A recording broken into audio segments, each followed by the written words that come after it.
Now we want to get to this breaking news, a CNN exclusive 2 days after the 2020 presidential election. As votes were still being tallied, CNN is learning that Donald Trump's oldest son texted then White House Chief of Staff Mark Meadows some ideas for overturning the election. Here's my problem with this story.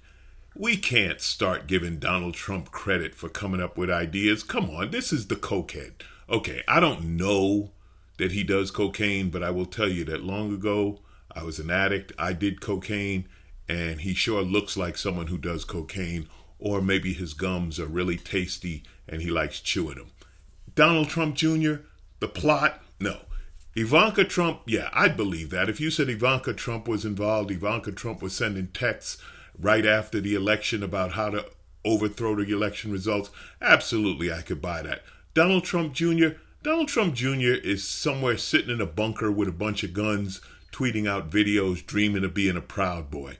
In on the plan, let me tell you something. He's too dumb to come up with a plan, and they're too smart to trust him with the plan. Sorry, I ain't buying it. I'll just give you an example of some of the things that Donald Trump Jr. suggested that they should pursue, creating an alternate slate of fake electors. He also talked about pushing the vote back to the state legislatures. We also know this was a legal theory that Trump and his allies were attempting to pursue. And he also talked about forcing a scenario where neither candidate had enough electoral votes to win, leaving it to the House to vote by state delegation to elect a president. So they're trying to claim, and forgive me, this is funny, but they're trying to claim that any legal strategies, any operative strategies came from Donald Trump Jr., like using fake electors. If they had fake electors, they wouldn't tell Donald Trump Jr. because he would brag about it to a date, okay, pushing back the vote to state legislators. Donald Trump Jr. doesn't understand the difference between federal government and state governments. No. Saying that there weren't enough electoral votes for either candidate to win, and then it would be up to the House of Representatives, which at the time was run by the Republicans, the theory being that, stop it. You think he understands how that works? You think, listen, there are people who are brilliant who don't understand the Electoral College or why we still have an Electoral College. You think Donald Trump Jr. is going to come up with a plan to manipulate the electoral votes? Really? No, stop it. Donald Trump Jr. was not, he sent the text. Yeah, he sent the text, but that's about it. He didn't come up with this. This wasn't his idea. Now, it's important to point out, Donald Trump Jr.'s lawyer has told us that he believes that this was just an idea that Donald Trump Jr. was passing along to Mark Meadows, that he isn't actually the original author of this text, but is still significant, Victor and Allison, given everything we know about the Trump campaign, that he was passing this information along to the White House Chief of Staff just 2 days after the election and before all the votes were tallied. You know why I believe he only passed along the idea, didn't come up with the idea? Because that's what his lawyer said. His lawyer said that he only passed along the text or did not come up with the text. Exactly. Listen, when your lawyer tells us you're too dumb to have come up with it, we got to believe that. It's like Tucker Carlson, right? What did Tucker Carlson's lawyer say? That a reasonable person would not believe Tucker Carlson. It's the only truth to come out of it. Their lawyers tell the truth. And Donald Trump Jr.'s lawyer told the truth when he said, yeah, he may have passed it along, but he didn't come up with it. I don't even think he was supposed to pass it along. See, that's the thing. I think somehow he got the text and they said, don't tell anyone. And he was like, Meadows, hey, look what I'm not supposed to tell anyone. Read this text. And now Meadows is like, oh, great. Now this is in my phone. Now this is in my records. And Meadows turned it all over when he was involved with the January 6th commission, when he was cooperating, which he since stopped.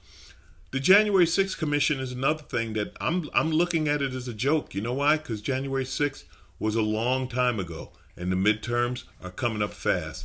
Democrats lose the midterms, January 6th goes away. Is Trump going to be indicted? Do you think he's going to be indicted? I don't. I don't think him or anyone in his immediate circle is going to get in any trouble over the insurrection. Yeah, it was an insurrection. It was illegal. And guess what? They're going to investigate it till the investigation goes away. This ain't Benghazi where they'll spend years and tons of money. So, Ryan, what are they going to do with these new text messages?